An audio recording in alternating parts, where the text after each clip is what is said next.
Good afternoon and welcome to this Chemistry World webinar. We still have people arriving as we speak, so I'm going to spend the first little while introducing you to the software itself, and then I'll introduce our content and our speakers for today's webinar.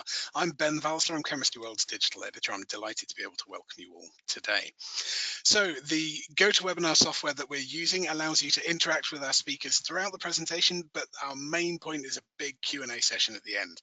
Hopefully you will already see a panel on the right-hand side of your screen that gives you some control over your own audio, so you'd be able to set the levels to a comfortable position for you. You can also hopefully see our screen with an introduction to the webinar on there. Importantly, you can interact with the webinar by typing in questions into the questions box, and we will pick those up. In fact, somebody's already dived in with a comment. I think they're just saying good evening, but welcome and thank you very much for that question or comment.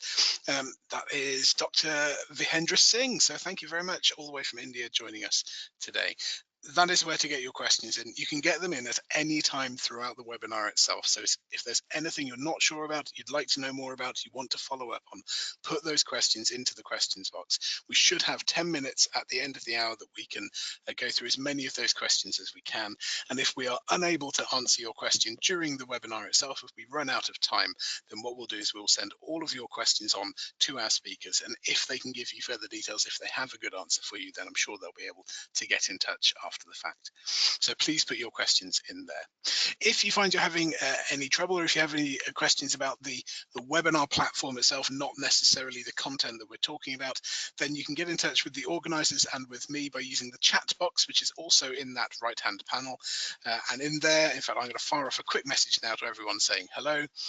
In there, if you just find that you're having trouble, you're not sure where to click on things in order to ask questions and so on, pop them into there, and myself or one of my Chemistry World colleagues in the room with me will be able to help. So that's the GoToWebinar platform itself. Today we're looking at modern computational workflows for molecular design using the Schrödinger platform, and we're going to look at how we can accelerate drug discovery and molecular design projects using this sort of approach. So massive advances in computational power have in the last few years greatly improved the impact that molecular modeling can have on drug discovery projects. And these advances are only really the start of a new era of quantitatively accurate free energy calculations, which gives researchers unprecedented insight into the factors that control ligand binding, selectivity, solubility, and overall structure-activity relationship. That's SAR, and I'm sure there'll be a few acronyms like SAR that we use throughout the webinar today. Now, state-of-the-art collaborative informatics platforms like Schrödinger's LiveDesign that you're going to see today allow exciting opportunities for progress. So they include immediate communication between experts across all project disciplines, which allows a full range of an organization's experience to aid critical design issues. We know that when we all work together, we can often solve problems in innovative ways by relying on different people's experience. So in the next hour, we're going to have a presentation from Schrödinger Research Fellow Daniel Robinson and Principal Scientist at Schrödinger, Jas Bachu.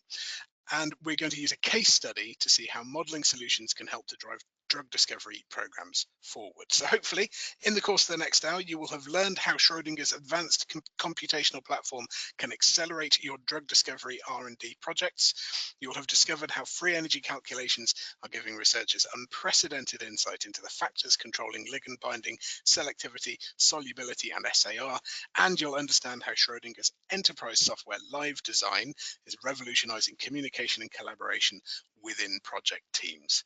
We're delighted that Schrödinger have given us experts time and their own expertise today in order to bring you this webinar. So I think have probably spoken quite enough. So thank you very much to everybody once again for joining you. What we're going to do now is hand over to Jas and Daniel. Again, Daniel Robertson, Jas Bachu. Daniel is a Schrödinger Research Fellow, Jas a Principal Scientist at Schrödinger. So we're going to hand over to them for their presentation. Get your questions in as we go and we'll answer them at the end. So hopefully we should hear Daniel and Jas now. Thank you very much for joining us. Let's make sure their microphones are open and hopefully we'll hear them now. So thank you, Chris. And so on behalf of Dan and myself, I'd like to thank you for the invitation to present today and to all of you for helping us prepare everything logistically. So today we'll introduce a number of state-of-the-art modelling technologies in the form of advanced workflows.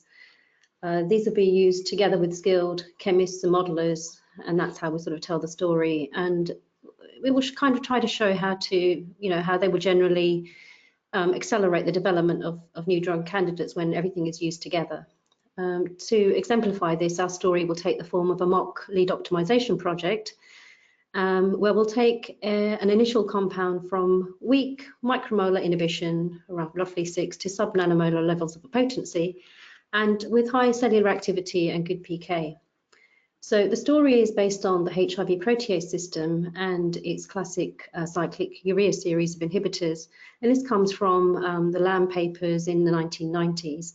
And it's actually one of the few systems for which there is enough public data that we were allowed to create this story around it in the means that we wanted. So the illustration simply beneath shows some of the steps that we will talk about. The starting molecule with its cyclic urea core, followed by many rounds of virtual SAR design that will illustrate simple to complex R group design. We then move forward a little tangentially to the exploration of alternative cores to the system, and eventually it leads to the design of the most potent asymmetric compound with good property profiles. So with that, every project begins with a starting molecule, and in our case, we present molecule 1 as our initial lead compound. This is a 7-membered cyclic urea system, symmetrical in nature, exhibiting micromolar inhibition against HIV protease with a Ki of 5.7. And that's a reasonable starting point and realistic one for a lead optimization project. So the first thing is about getting a feel for the target. Now, this is a structure-based project, and so we quickly move on to study the 3D model of the target, the protein, along with the bound starting molecule. So this is a close-up view of exactly that. It's the binding site shown in sticks. We've zoomed into the region just under the protein's flaps, which are shown in blue and green, and our starting molecule is shown in green carbons to distinguish it from the binding site residues that are in white carbons. So in addition, we can also see a map, and this map is basically defining the target's requirements, showing us what it ideally requires from a potent ligand. And we do this by scanning the binding site with a set of probes. The polar probes are stable where polarity is favoured, and the hydrophobic probes are stable where hydrophobicity is favoured. So these are quite easily converted into property maps for the site, and that's exactly what we're seeing right now. And this tells us where there are opportunities for growth, and ultimately it helps us guide us towards the design of that ligand. So in the image, we see red regions, and that's where acceptors are required. Blue regions are where donors are required, and the yellow regions are where hydrophobicity is required. So these are quite simple and cheap calculations. It's virtually immediate runtime. And looking at the binding site in this way from the beginning can actually set the whole direction of the project. In our case, this is certainly true. What we see here is an obvious optimization pathway from our compounds, shown by the blue curvy arrow in the picture. And this suggests that we should extend the methyl group off the cyclic urea core through a region of hydrophobicity towards a more polar region. So it's from the yellow to the red and the blue. So continuing with this idea of mapping, we now use hydration mapping tools to examine the binding site in a little bit similar way. So this is a more recent invention, the whole idea of hydration mapping, and it examines, as the name suggests, how waters behave, particularly their stability, in and around the binding site region. So similar to the previous approach, we will see waters being stable in polar regions and unstable in hydrophobic regions. So instead of probes, as we did in the previous mapping, this one uses slightly more complex methods. It's using molecular dynamics, or short for MD, but we'll come back to this a little bit later on when it's more relevant. But in using MD methods, we can gain access to both the entropic and the enthalpic measures of stability. So the entropy tells us if the particular waters have higher or lower degrees of freedom compared to when they were in bulk solution. The enthalpy tells us if those water molecules have better or worse ability to make hydrogen bonds, again, relative to water, to bulk water. And together with these other terms, it tells us if that particular waters are happy or unhappy being present in the binding site, or if they would rather just go back to solution. So this is defined pictorially now. The waters or hydration sites in our map on the right are shown in red or green spheres, indicating if the water is unstable or stable respectively. Again, we use a blue curvy arrow to show the path which extends the methyl group from the cyclic urea core out towards the bulk via a patch of unhappy or red water molecules. In this case, it is similar to what we saw with the previous property maps, but it's not always the case. Now, one of the benefits of 3D visualization is the ability to overlay various results. Here we have overlaid the property map that we saw first and the hydration map that we saw second. And that's together with the 3D model of the binding site and the starting ligand. So historically, this kind of information has only been available to modelers. They have specialized software, specialized hardware, but isolating that information doesn't actually make use of all the expertise in the team.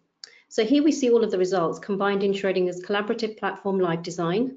This is a web-based interface, and it makes it really easy to get data and models in there and also into the hands of chemists very early on in a project.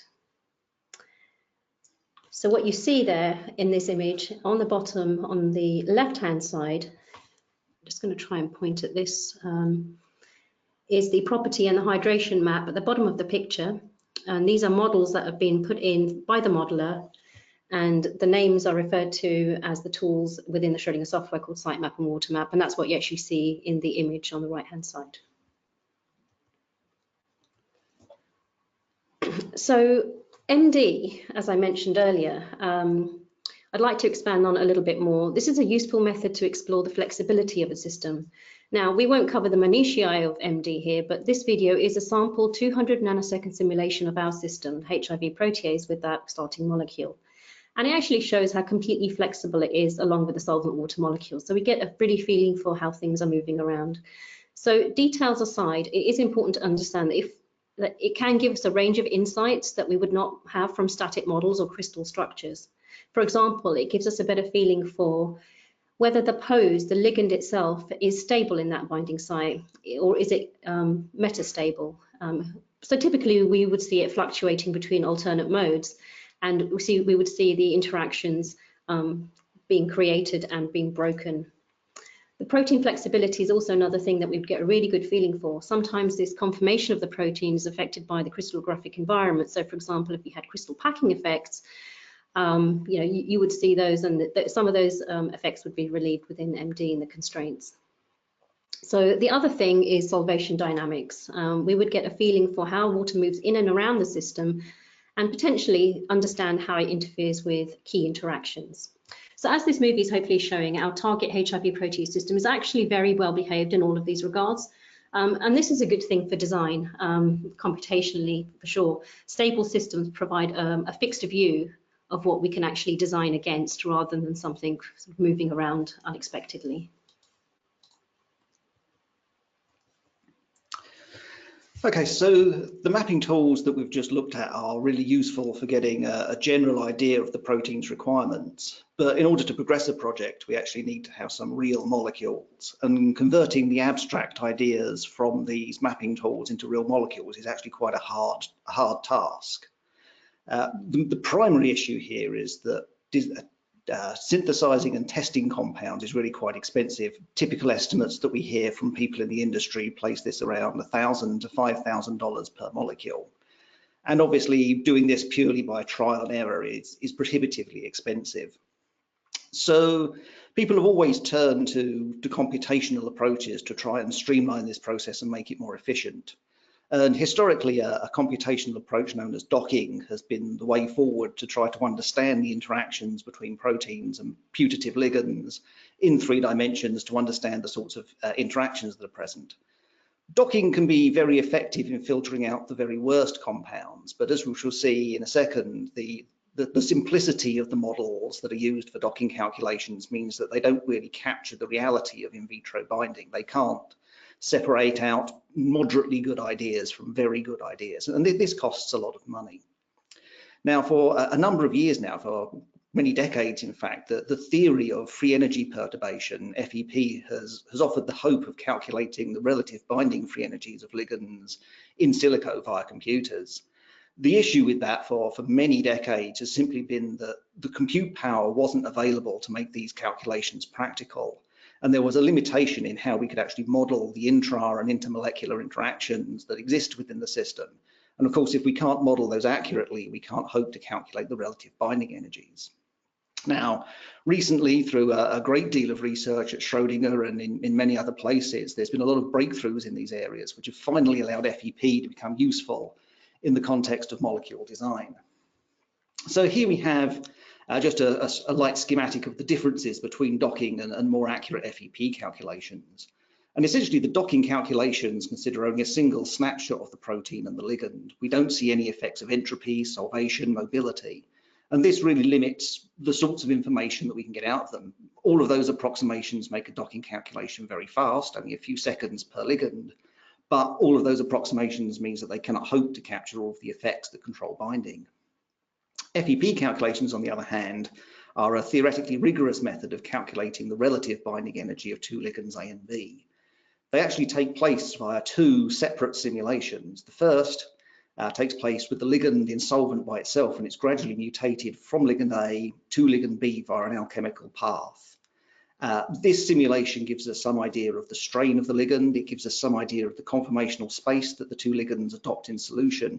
And from this, we start to see things like solvation, like strain, entropic penalties of binding. The second simulation, and one of the main reasons why FEP calculations took so long to be practical, is the second simulation, which actually simulates the same alchemical change, but this time in the context of the protein. This now estimates the strain of the protein-ligand complex, as well as the effects of desolvation, which bits of the ligand have to leave solution, which bits of the protein get cut off from solution by the ligand.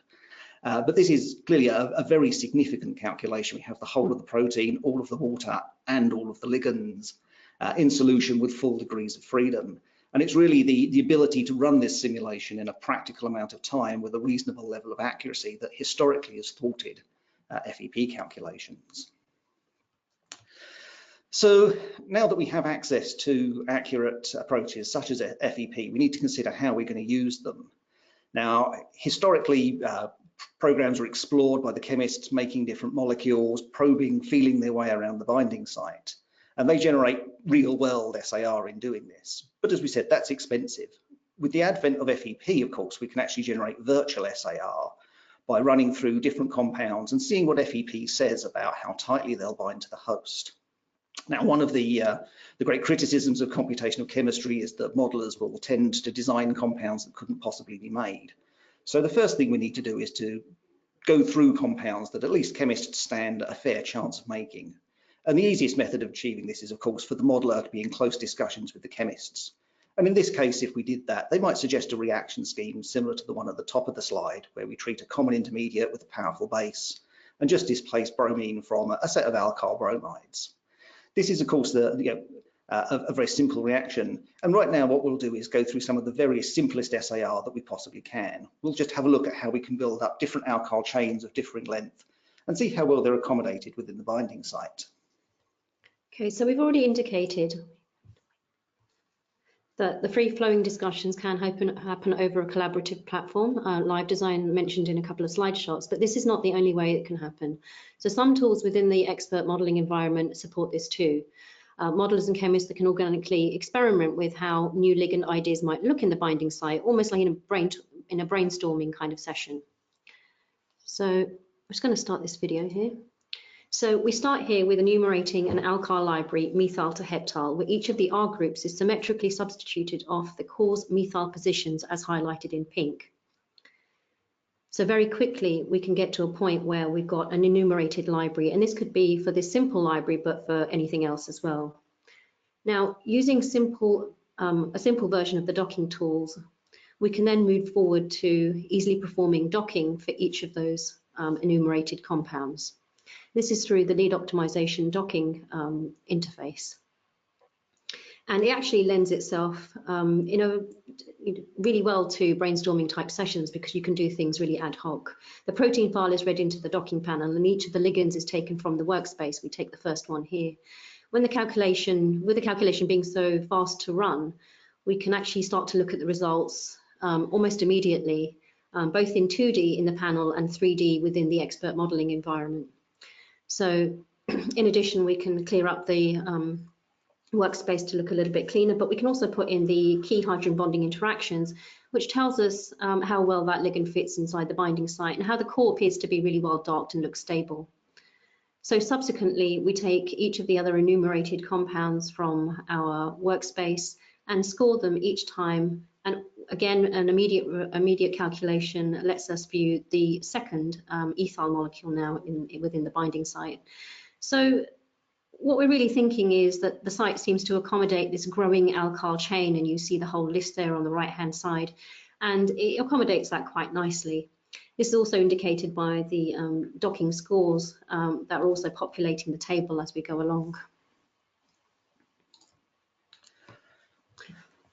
Okay, so we've run all of those simple docking calculations, and they've shown that all of these molecules generally fit the binding site. But as we said earlier, these docking scores are unlikely to be good indicators of ligand binding. They don't really tell us which of these molecules we should actually make. And so what we'll do is we'll actually turn to our FEP calculation, which should be an ideal method of accurately ranking these cogeneric compounds. So we've done this here, and the results in the figure actually show us what we get. And what we see is that going from methyl to butyl actually takes us from the micromolar levels of potency down to nanomolar levels of potency, really quite an impressive jump for a relatively small change to the compound. However, the equivalent jump, the equivalent addition of 3 methyl groups or 3 carbon atoms to the heptyl compound doesn't give us such a dramatic activity boost. It seems as if we're getting diminishing returns as we make this carbon chain much longer. Now, of course, we can give these results to the chemists as they are, and chemists are very good at interpreting SAR of this nature.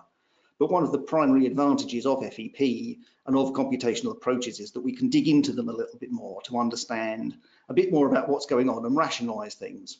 And this gives us deeper insights to the system, but it also helps us to have faith in what the FEP calculations are saying. So first of all, what we'll do is try to understand the SAR that FEP is telling us in the context of some of the static dock structures that we had, and also the maps that we calculated in the first part. So what we have in this video is the hydration map that Jazz talked about, and we'll gradually grow our ligands into this. And what you can see is as we grow this ligand into the hydration map, we come across these little spheres which correspond to the water positions. And very rapidly, our ligand runs into at least one of those hydration sites. Now, as we examine this map a little bit more carefully, we actually see that the one site that our ligand clearly overlaps with is also very close to another 2 sites. And this proximity between all of these water molecules gives us the idea that they're probably interacting with each other. They're probably forming a correlated set of water molecules.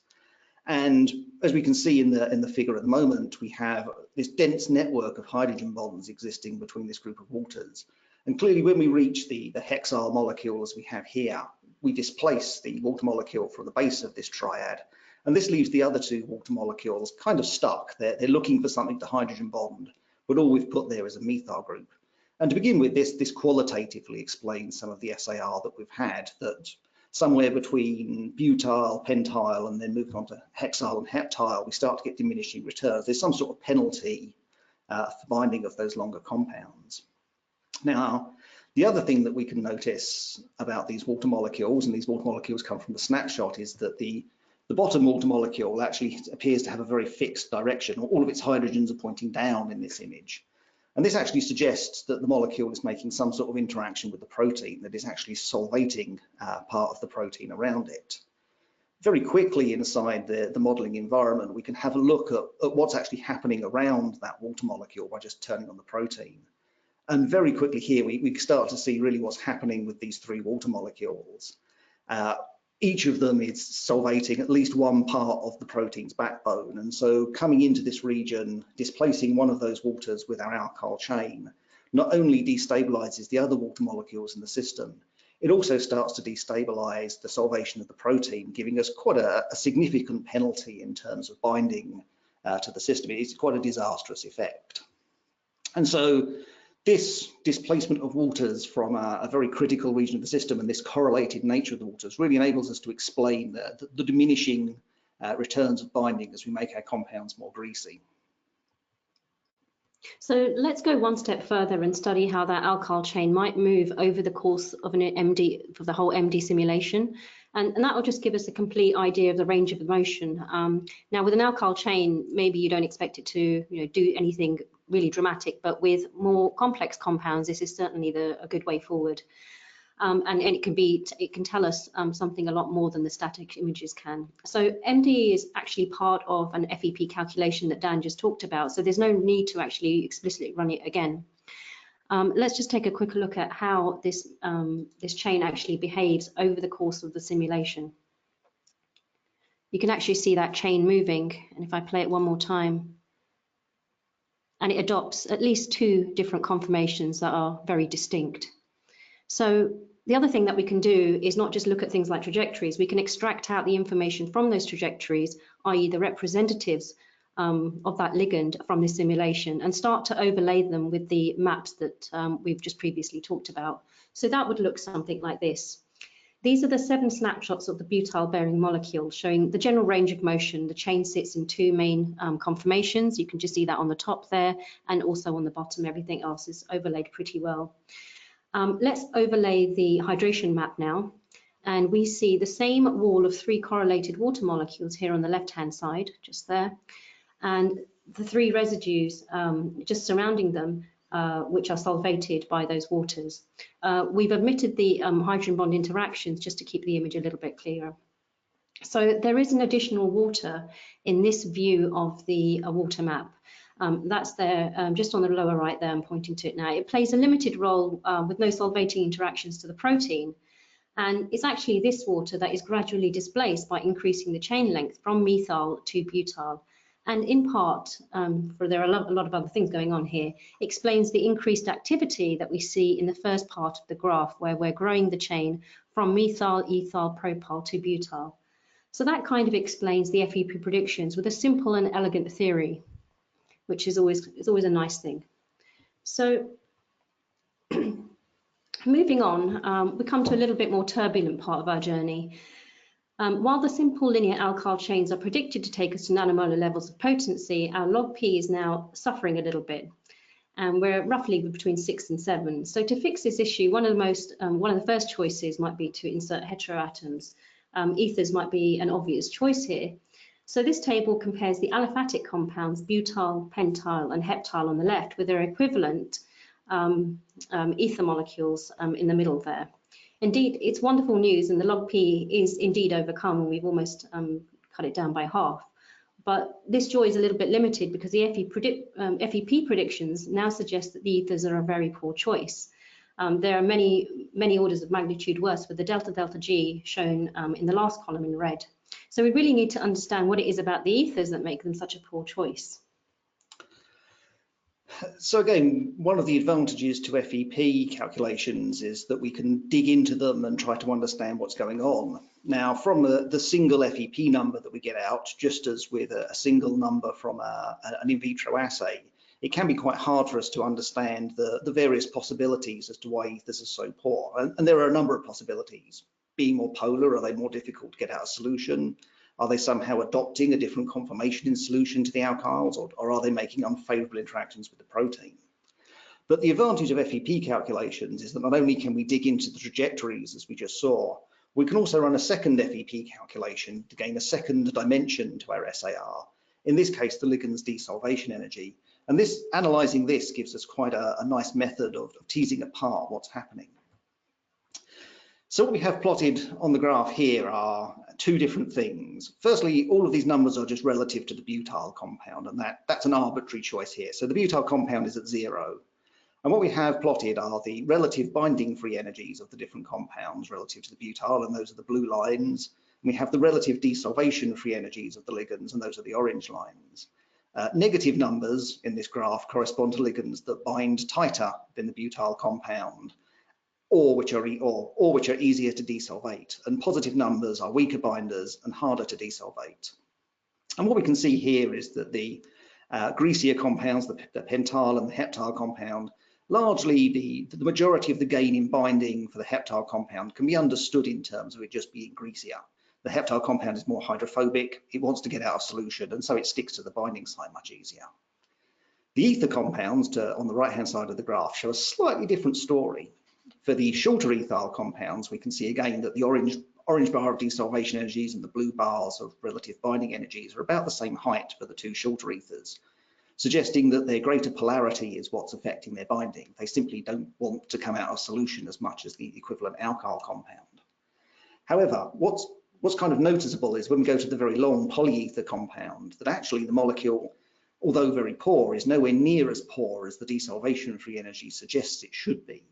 And this is interesting because it actually suggests that somehow this polyether compound perhaps has some compensating interaction that's making up for its polarity, that perhaps one of those oxygen atoms in the ether chain is doing something. Now, as just said, the FEP calculation runs a whole host of simulations at its core. And one of the things that we can get out of that simulation, in addition to just looking at the trajectory, is a thing known as a simulation interaction diagram. And what this shows is the interactions between the ligand and the protein throughout the course of that simulation and how often those interactions were seen. And what we notice here is an interaction coming from the terminal oxygen of the polyether with one of the backbones of aspartic acid 29 inside the protein. Now, this actually is quite an important interaction for the inhibition of HIV protease, as we shall see later on. And this is really a very important clue. But what's interesting in this is that we've got this important clue from a molecule that otherwise is uninteresting. The polyether compound is predicted to be quite weak. It's not a molecule that you might expect to have important information. And yet, when we dig into these calculations, we find this. And this is a very transferable type of analysis. It's amenable to many projects and something that certainly I personally use quite often. So, move this on. Let us suppose that we've selected a set of compounds from our various ideas. We've run them through the assays. It's important to understand how FEP is actually working. And in this graph, we have the predicted activities from FEP for the compounds against the experimentally determined activities for the compounds. And first of all, we can see that the results are really quite satisfactory. The vast majority of the compounds are predicted within 1 kcal per mole of their experimental value, and you can see that in the dark grey region. And really only a couple of compounds are further out than this. And what this basically corresponds to is the fact that the FEP predicted activities in terms of KIs or IC50s are roughly within 6-fold of their experimentally determined value. Really very close when we consider that the experiment itself normally is considered to have an error of around half a kcal per mole or 2-fold in terms of the KI. And clearly with a correlation of this nature, it's very easy for us to rely on the FEP results to prioritize compounds to be made. Okay, so it's worth at this point just taking quick stock of where we are. We've started off with our molecule number 1, our methyl compound that was a 6 micromolar compound, essentially dead in terms of our cellular assays. And very rapidly, we've identified nanomolar compounds with concomitant increases in cellular potency. And the ultimate goal, the ultimate endpoint of this little section of work is this molecule number 17, which has an allyl group in the R1 position. This is again nanomolar against the enzyme, micromolar against cells, and we've actually got some PK data here. It's no doubt a significant improvement on molecule 1, but if we look at the PK data here, we'll see that we'll struggle to exceed and sustain IC90 levels in vivo using any practical oral dosing regime. And thus we have to improve on this molecule quite considerably. So what mimics can we make of an allyl group? We want to keep some of the good properties of that compound, but clearly improve it in others. Well, one potential mimic of an allyl group might be a cyclopropyl methyl compound, the cyclopropyl group having some properties of a double bond. And we can model that in FEP very easily, but as we've seen, we can also model other groups, so we may as well do the complete set of cycloalkyls just to form the virtual SAR set. And while we're considering these sorts of cyclic alkyl systems, chemists might want to put a bit of polarity in the form of this morpholino to ethyl compound. Now, the morpholino compound itself actually introduces potentially some complexities in the modeling. We have a basic center in the molecule that might potentially be charged under certain circumstances. Historically charged molecules, certainly calculations that changed the charge of the molecule, were very hard in terms of FEP, and they were associated with very high errors. However, recently advances in FEP protocols means that we can handle charge modifying perturbations just as easily as we can charge conserving perturbations. And simply any molecule that we want essentially can be added to the FEP calculation for an estimate of its potency. So the results we get here are shown here. We actually have experimental and FEP predicted activities here. And if we look at the FEP predicted activities for our cyclic compounds, we can see that they're not really predicted to be any better than their acyclic equivalents in terms of activity. In terms of log P, they don't have a particular advantage, and they're a bit of a dead end synthetically. Changing the cyclic alkyl ring is synthetically quite challenging and likely to introduce lots of chiral centers. On this basis, in terms of pure activity, we certainly wouldn't recommend the synthesis of these compounds based on these results, particularly the morpholino compound, which is seen to lose considerable potency. Now, the reason why we pick this obviously is there are experimental data. These compounds were made and tested, and we can clearly see an extremely strong agreement between FEP and experiment. Now, we also have to cast our mind back, why did we want to make this cyclopropyl methyl compound, this molecule 22? FEP said it wouldn't be an improvement in terms of its activity. It would be roughly the same as the equivalent alkyl molecule, the same as the allyle compound. And this actually is good news. We actually made this molecule to test out a PK hypothesis. So the minute FEP said this molecule would be roughly equivalent, that gave us the good reason to make this molecule, to test it, and then also to move it into PK studies.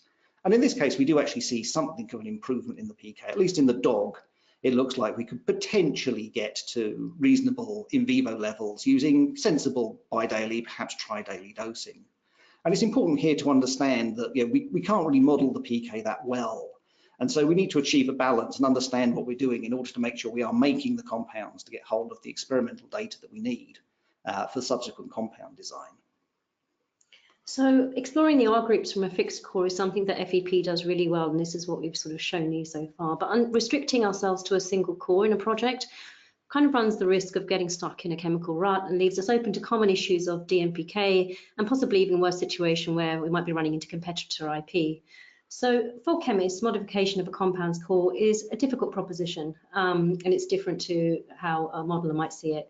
It's frequently associated with a risk because the chemistry needs to be invented for each novel core, and generally most of the core hops, they won't work as intended because there's a risk of, total risk of binding affinity being lost. So from the modeler's point of view, core hopping in FEP lets us lower the risk of core hops substantially because it is also designed to handle this kind of thing as well as R group enumeration.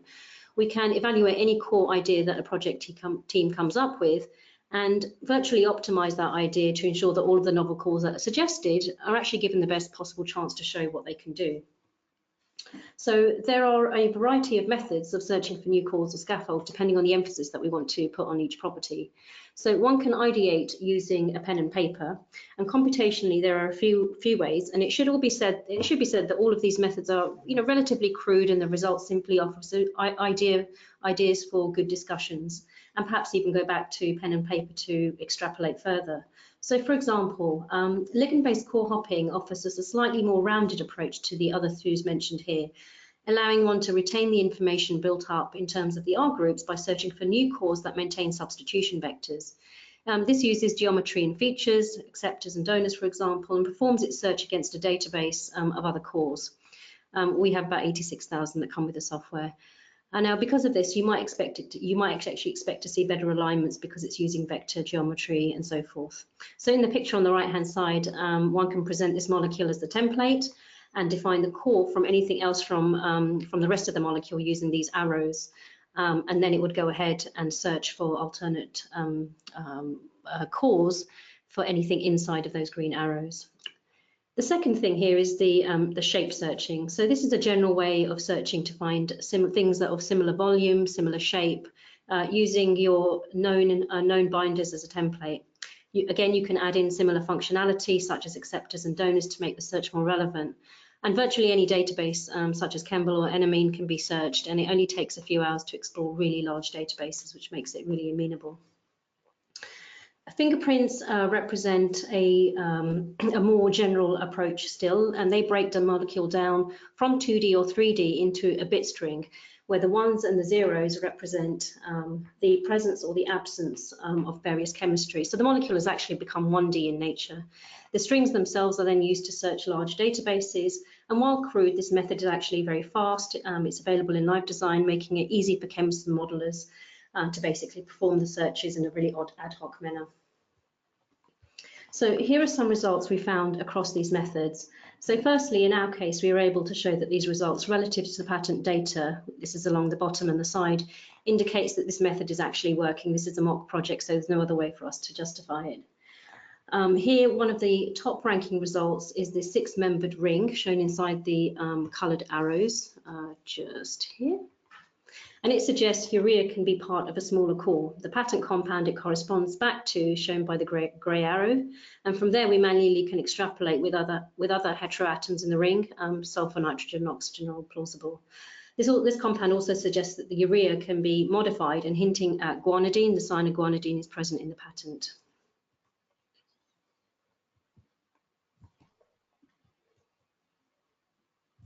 This result suggests a larger ring replacement, this time an 8-membered ring inside the coloured arrows. It houses a single nitrogen, but we can again extrapolate to more heteroatoms in the ring, similar to what we had in our cyclic urea core. Oxygen and sulfur are present in the patent molecules.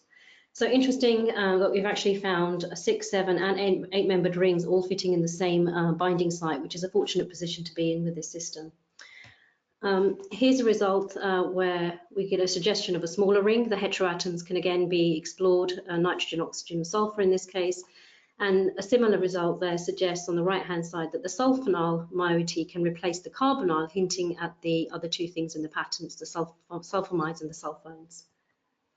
In this last example, if we specify that the cyclic urea carbonyl interactions must be conserved, and that's the red arrows that you see in this diagram here in the top right, we find an interesting squaric acid derivative, which is shown in the middle at the bottom.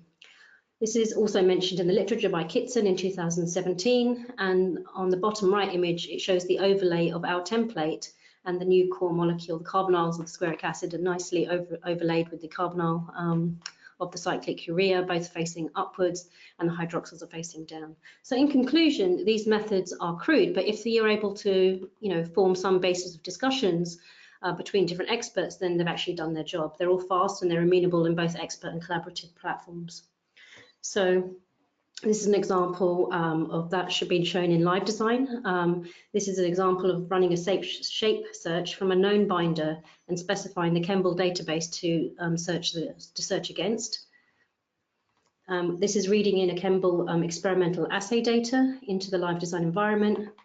And finally, eyeballing results and applying perhaps other methods and other models that are seen within the LiveDesign environment. So here we can see things in 3D. If the binding information is there, we can see that in the context of the binding site from our new suggested cores.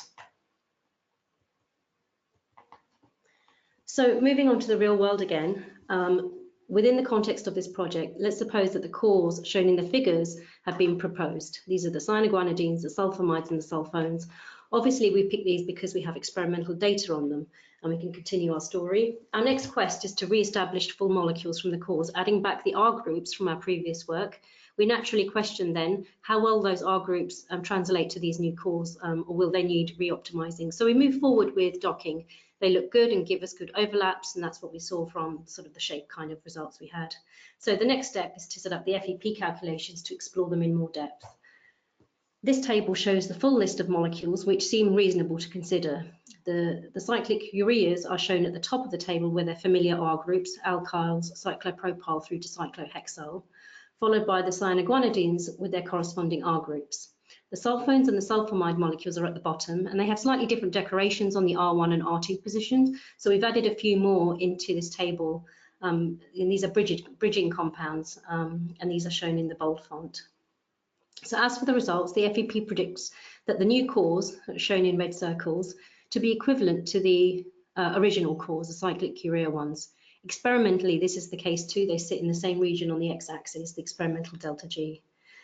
So to find 3 new amenable cores in a project is actually a remarkable way forward. Okay, so techniques for analyzing structure-activity relationships are all well known. However, all of these approaches generally are predicated on us having some accurate activity values for these compounds. We have to have made and tested those molecules. But hopefully, as we've shown, FEP-generated activities are really about as accurate as some of the experimentally determined activities. So there's no reason why we shouldn't apply some of these analysis approaches to the virtual SAR that we've generated and get a little bit more of an insight in terms of where we need to go and what it is we need to do for our molecules. So for this part, we'll extend our current chemistry away from the simple alkyl bromides and cycloalkyl compounds to perhaps something a bit more elaborate with aromatic systems. The chemistry itself doesn't need to change that much. We can use benzyl bromides for this. And we can take this library, there's a huge range of potential compounds we could make, we can run them through FEP, and then we can try to locate interactions that are predicted to correlate with binding. Now, it's possible to do this manually, although with the number of simulations that are running an FEP calculation, it can be time prohibitive. But we can also run an automatic analysis of this system, where we scan through the complete set of FEP results, all of the simulations, all of the predicted activities, and then look for interactions that are predicted to correlate with binding. And this is what's been run here, where we've had a look at the hydrophobic and hydrogen bonding interactions that are predicted by FEP to give us a significant improvement to binding. And what we see here is that, in particular, interactions with the backbone NHs of AST29, AST30, and hydrophobic packing against alanine 28 are suggested by FEP to be very significant drivers of binding. Again, we can start to rationalize this result. So it gives us faith that FEP is doing something sensible by going back to our earlier hydration analysis. And here we have one of the phenolic ligands, one that was predicted to be really very potent inside our analysis, to see how, even in this static picture, the phenolic OH replaces this water molecule that's sitting by AST29, AST30, hydrating it. And what's actually interesting here is that this is exactly the same region, exactly the same interaction that was identified by the polyether compound. Again, reinforcing the idea that digging into these simulations can give us very rich information. Now, again, the static images that we looked at before are very good and give us some level of understanding, but we've already got the simulations run and they've already been analysed by the FEP infrastructure. And we actually get a slightly different picture if we look at this. We see, for example, that this phenolic compound just here is actually indirectly making the interaction with the backbone NH of AST29. We actually have a bridging water molecule there. Similarly, this hydroxymethyl compound is actually displacing that water and is actually able to reach across and make direct interactions with these backbones. So we're getting some idea that there's a little bit of difference happening in terms of the compounds in this region, but we're also again understanding what the nature of these interactions are. Now, both of these compounds are really very potent indeed. They're sub-nanomolar molecules, and we might suspect that these are good enough. But we can also see that these interactions, particularly from our phenol compound, are really quite transient. And this does suggest in future that we might be able to do better in terms of making these interactions. So before we move on to optimizing these molecules, we'll just have a look at where we've got to. It's kind of interesting that some of these molecules actually made their way into human trials and into the clinic. Two classic molecules from the cyclic urea series, DNP323 and DNP450, were advanced quite a long way. They have plausible sort of PK, but not great, and issues with solubility. DNP323 failed due to a mixture of the metabolism of this primary alcohol and very variable oral exposure. And one of the explanations for that was that the solid state of these molecules has a network of very intense hydrogen bonding between the units, meaning that the molecule itself just doesn't lend itself to being solubilized. DNP450 was a little bit more soluble when it was made as the hydrochloride or dimesylate salt, but that compound itself had intolerable side effects, really justifying the continued development of these molecules, even though their potency was very, very great. So we've got some interactions that we've identified from our FEP simulation, and we've seen that some of our compounds are starting to make these, but that they're a little bit transient, and we feel perhaps we can do a little bit better. If we play around for a while with simple docking tools, sketching on a sheet of paper, whatever, we come to the conclusion that perhaps an amide compound in this region was able to make those interactions in a better manner. It takes only a second really to set up the FEP calculation to run this and test these. And we see indeed that if we compare the amide compounds, even very simple amide compounds like the methylamide or even the primary amide itself, relative to some baseline diaromatic compounds, they're predicted to be substantially better, about an order of magnitude improvement on binding relative to compounds that were already themselves pretty potent. Additionally, if we analyze the FEP simulations in more detail, we see that we're not only more potent, we're actually more potent for the reasons we anticipated. we set up a nice network of correlated hydrogen bonds to all of the residues that we were anticipating to make with really quite high persistence levels. Now, when we take these molecules into cellular assays, we actually see, again, that the raw potency that we have is translated into cellular potency. And it's possible to optimize these amides to really extreme levels of potency on the raw enzyme, down into sort of the 10 picomolar region. And one thing that's interesting with that, not only do we get good activity on the wild type HIV protease, we also start to see something kind of interesting in terms of resistance to mutation. Now, HIV protease, as many of you know, tends to mutate very rapidly when it's dosed with chemotherapeutic agents. And these mutants, particularly of valines and isoleucines in the binding site, really did destroy the ability of some of these earlier treatments to maintain their effectiveness. Conversely, some of these very potent amidic compounds are able to sustain potency almost regardless of what the protease actually does. We can try to understand this in terms of our simulations. If we look at some of the earlier compounds, the cyclopropylmethyl and this very simple compound just here, we can see that we're gaining a significant fraction of our binding from purely hydrophobic interactions, in particular the side chains of valine 82 and isoleucine 84. And these are the residues that HIV protease mutates in order to escape the action of these chemotherapeutic agents. Conversely, when we look at the amidic compounds, we can see that they make a huge network of highly correlated hydrogen bonds to the protein, that they're not so dependent on these very easily mutated hydrophobic interactions. And moreover, the interactions that we're making here aren't to side chains, which can be changed by mutation, but in fact they're to backbone NHs and backbone carbonyls, which are far harder for protease to mutate around. So we've reached the point where we have some fantastically potent HIV protease inhibitors, extremely low cellular IC90s and good mutation resistance. And we understand a lot about how we got to this point. The only real problem we have is that we've kind of lost control over all of the physical properties of our ligands. Some of the most developed and most potent molecules, such as SD146, are referred to as being utterly insoluble and virtually impossible to formulate. And even when we can formulate our compounds, and I think formulate here is used in the lightest possible term, we see that an alarming trend, the Cmax versus molecular weight suggests that no compound with a molecular weight greater than 600 can give us any usable exposure in dogs. So we need to start rebalancing our compounds' physical properties based on the knowledge that we've gained. Now, the primary issue that we have here at the moment is our current synthesis strategy always makes us symmetric compounds, and this really limits our flexibility. We simply aren't able to add one carbon atom, we always have to add two. So we can go back to the chemists and we can ask them, is it possible to make asymmetric cyclic urea compounds? And after a while of thought, they might come up with the reaction scheme that we've got on the left here, where we can protect one of the NHs, react one, and then deprotect and react the other. What this then gives us the ability to do is to start to mix and match groups more readily. We can use smaller but highly potent substituents that we know about in combination with other newer groups that are somehow more resistant to mutation. And this might give us compounds at the form of the bottom, the butyl compound, perhaps just the extra benzyl compound. Additionally, when we think about just having a bare amide sitting on the outside edge of our molecule, we might be a little bit unhappy about that. And we might want to think, well, can we make some amidic isosteres, replacing them with something perhaps a little bit more drug-like?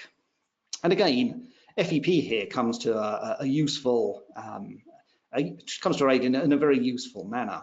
We can simply go through and model a whole range of amide isosteres. We can either do this from a literature search or just through chemists thinking up different systems. And we can rank them in terms of their predicted activities. And essentially what we can do is just work our way across this list until we find some that have the right level of the right balance of physical properties whilst losing the minimum amount of potency. So on the left-hand side, we have some fantastically potent heterocycles predicted here. But looking at them, they're quite polar, and one might suspect and indeed find these compounds have real issues in terms of cellular potency. But as we move across, we eventually come to this compound here, the indazolic compound. And this one actually has the right balance of physical properties to get into cells, whilst maintaining the optimum levels of potency in terms of the system. Excuse me. So this indazolic compound is pretty much where we actually want it. A final round of optimization might consider varying the 3 position of the indazole. It's not not very well decorated in this sense. And we can again explore this via FEP calculations.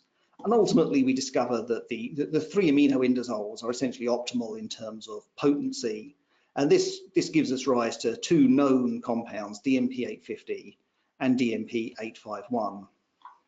Looking at their simulation interaction diagrams of these compounds, you can see that we're sustaining all of the interactions with ASP29 and ASP30 that we want for mutation resistance. And experimentally, we see that these molecules do indeed have great mutation resistance. They sustain sub-nanomolar potencies and extremely good potencies on cells. And in addition, these compounds are also very good in terms of their PK, certainly a vast improvement on where we started. And I'd have to say that if I was working on this project, if I considered where I started with molecule 1 and ended up with DMP-850 or 851, I would feel that I'd done a pretty good job. So let's draw to an end here and move on to where the project has reached towards the end of the project. So naturally we question how well did the modelling and the design work overall. Everything we've shown today can be part of the collaborative platform in terms of what you share and see. We've not had the time or means to demonstrate this live, but it would again contain all the data that we've actually been looking at and easily portable to the collaborative platform. So a modeler is able to present a plot of this nature on the right hand side and come towards the end of the project. It's obvious that things did work well. Most compounds were within 1 kcal per mole error and most within 2 kcal per mole. And on average, all compounds within 6-fold of their experimentally determined KIs.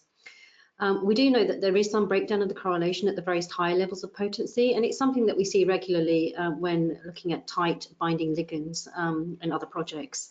The molecules are potent, the Ki is less than 100 picomolar, and this requires very low protein concentrations in the assay, leading to low signals. Additionally, many of these molecules had very bad physical properties and solubility, so all of these made it difficult to handle in assay conditions. We've left a couple of references at the bottom pointing to the difficulties in these issues below in other projects.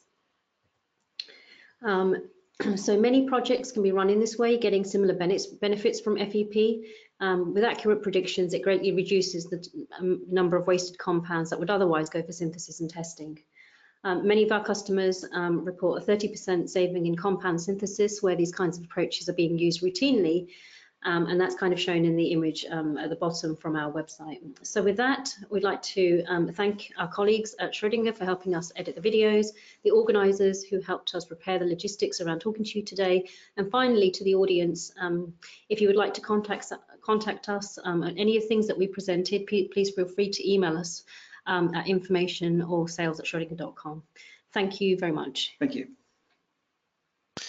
Thank you very much. This was quite new to me, I have to confess. I don't know a great deal about computational chemistry as a whole, but really this looks like you're forcing chemists to face the limitations of the assumptions that they have been able to make so far. It's a bit like physicists talking about assuming a spherical chicken in a vacuum.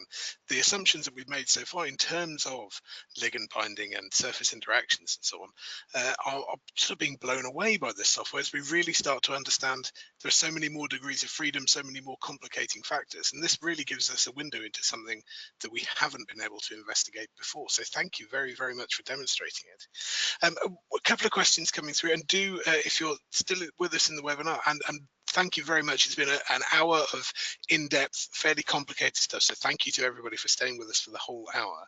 And certainly a couple of the audience have already said thank you to Daniel and Jas. One very quick one for me. You talked about how you can fairly quickly explore different existing, you mentioned Kemble, existing databases. Is this a real-time connection to external databases, so you know that actually they'll always be up to date, you'll always have the most accurate up-to-date information you can get to?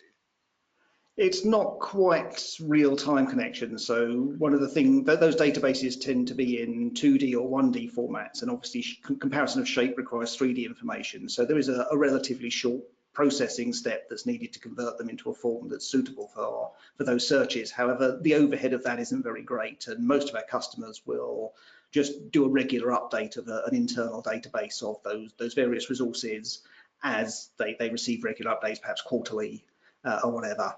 So there's a small amount of overhead in doing that, but it's not terrible. We do also ship some of these things out as well on drives. Yeah, we can certainly supply many of the common databases of those natures to anybody who wants them. And you said that would only take a couple of hours as well, but looking at the FEP calculations, there again, so many degrees of freedom, so many different points to have to calculate. What's the timescale for running those sorts of calculations? That's really where the modern advances in computing comes in. So historically, they would have taken many days, many months even in some cases. But with modern compute hardware, a lot of these calculations can take place in a matter of 2 to 6 hours. And if you have a number of computers to parallelize these, you can get through quite large sets of molecules in a day. Without too much hassle, and this really is where the speed advantage comes in. You can consider hundreds of different ideas in a couple of days and supply good quality data to the medicinal chemists that they can then use in their decision making going forward.